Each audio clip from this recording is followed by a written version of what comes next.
আজকে বানাচ্ছি একটা স্পেশাল জুস, রক্ত বাড়াতেও সাহায্য করে, মিষ্টিও অনেক। কিন্তু এটা আসলে কিসের পাউডার, তো চলেন জেনে নেই।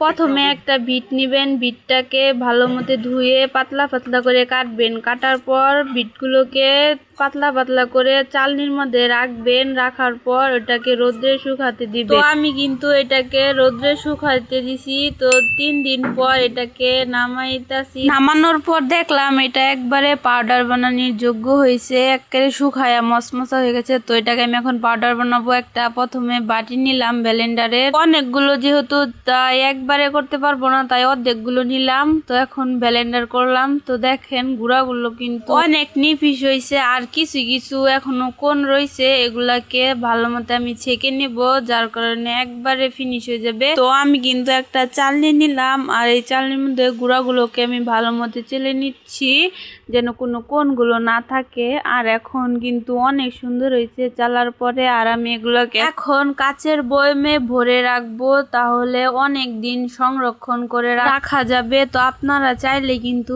এভাবে পাউডারটাকে বানিয়ে রাখতে পারেন। তো ফাইনালি কিন্তু আমার বিটরুটের পাউডার বানানি শেষ। আর ভিডিওটা যদি ভালো লাগে আমার চ্যানেলটাকে সাবস্ক্রাইব করে আমার পাশে থাকবেন। সবাই সুস্থ থাকেন, ভালো থাকেন, আল্লাহ হাফেজ।